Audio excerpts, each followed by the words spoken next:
भारत सरकार समय समय पर अभियान चलाती है, जागरूकता कैंप भी लगाती है, विज्ञापन भी देती है बड़े-बड़े कि सेहत को लेकर, बच्चों की सेहत को लेकर, कुपोषण को लेकर कि यदि हमें अपने बच्चों को कुपोषण से बचाना है तो क्या करना चाहिए, उनका खान-पान कैसा होना चाहिए।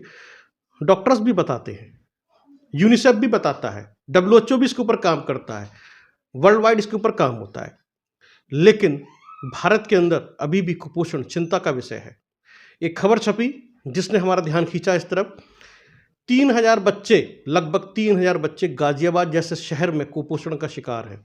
गाजियाबाद एक हाईटेक सिटी है, वेल एजुकेटेड सिटी है। यदि इस शहर के अंदर कुपोषण के शिकार हैं बच्चे और महिलाएं भी, उनके अंदर हीमोग्लोबिन कम है, किशोरियों में हीमोग्लोबिन सबसे ज़्यादा कम है, यानी सेहत के मामले में ये शहर काफ़ी पिछड़ा हुआ दिखाई दे रहा है। तो क्या रीज़न है? जानने समझने की कोशिश करते हैं डॉक्टर बीपी त्यागी से। डॉक्टर साहब जी, खबर चौंकाती है, 3000 से ज़्यादा बच्चे कुपोषण का शिकार हैं। आप कैसे देख रहे हैं इस हेल्थ सिस्टम को? जो हमारा हेल्थ सिस्टम है वो बिलो लेवल काम कर रहा है। ये मैं खुल के इसलिए बोल रहा हूँ कि जो हमारे सीएमओ हैं और जो और अधिकारी हैं, कुछ डॉक्टर, प्राइवेट डॉक्टर ऐसे हैं जो उनसे डरते होंगे। मैं बिल्कुल क्लियर कट ये बात आपको बता रहा हूँ कि मेरे जैसे सेंटर पे जहाँ बहुत अच्छी जेंट्री आती है, आज ही हमने आपके कहने पे जो हमने चेक कराया 50% लोग एनीमिक निकले। जो मेरे पास राजनगर की क्रीम जेंट्री आती है, मैं उनकी बात कर रहा हूँ। तो जो आप मुझे कुपोषण वाली बात बता रहे हैं, ये जो हमारे झुग्गी-झोपड़ी वाले हैं या जो और हमारे इस तरह के लोग हैं, वो डेफ़िनेटली कुपोषण के शिकार होंगे क्योंकि बहुत सारी योजनाएँ गवर्नमेंट ने चलाई हैं। कुछ लोग कहते हैं कि 80% हम लोग अन्न देते हैं राशन के ज़रिए। कुछ लोग ऐसे भी हैं गाज़ियाबाद में जो इसके सहारे, खाने के सहारे, सस्ता खाना देने के सहारे यहाँ की ज़मीन को हथिया रहे हैं और उसके बहुत सारे उदाहरण हैं। कुछ कविनगर में हैं, कुछ इस तरफ हैं विवेकानंद की तरफ, कुछ संजय नगर की तरफ हैं। एनक्रोचमेंट हो रहा है कि हम सस्ता भोजन दे रहे हैं, लेकिन ये जितनी भी चीज़ें हो रही हैं, ये सब उन लोगों के लिए नहीं है जिन लोगों को चाहिए।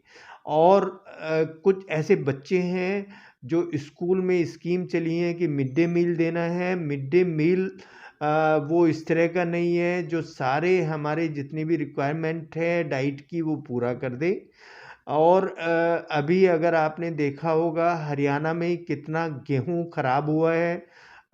उसका खराब होने का कारण क्या है? वो किसके पास जाता तो हमारे बच्चे या बड़े कुपोषण से बचते। ऐसा ही शायद यूपी में भी हुआ होगा। ये हार्ड फैक्ट है जो यूनिसेफ ने कहा है।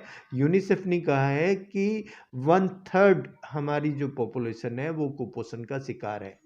और जो मेरा डाटा है राजनगर से, वो 50% ऐसा है कि जो हमारे पेशेंट एनीमिक हैं। मैंने और डाटा तो नहीं लिया है, लेकिन सिर्फ़ एनीमिया पे मैंने ये काम किया है। तो ये तो डेफ़िनिट है कि जो हमारा हेल्थ सिस्टम है या जो हमारे एडमिनिस्ट्रेटिव लेवल पे जो काम कर रहे हैं हेल्थ को लेकर, उससे एट लीस्ट मैं तो संतुष्ट नहीं हूँ। मैं इससे पहले भी कई बार आप लोगों के ज़रिए, सोशल मीडिया के ज़रिए इस बात को बोलता रहा हूँ कि अगर ये कोई सरकारी जो डॉक्टर हैं वो प्राइवेट डॉक्टर से मिलके, आईएमए के साथ मिलके कुछ ऐसा काम करें, कुछ इस तरह के कैंप लगाएँ, कुछ इस तरह का काम करें, तो शायद ये कुपोषण की दर एटलीस्ट गाज़ियाबाद में कम हो जाए। जी, जिस तरीके से हमने समय-समय पे देखा है कि ब्रजेश पाठक राजनीति के अंदर उप मुख्यमंत्री हैं, जिस तरीके से काम करते हैं, अस्पतालों का दौरा करते हैं, औचक दौरा करते हैं, डपटते हुए दिखाई देते हैं कर्मचारियों को।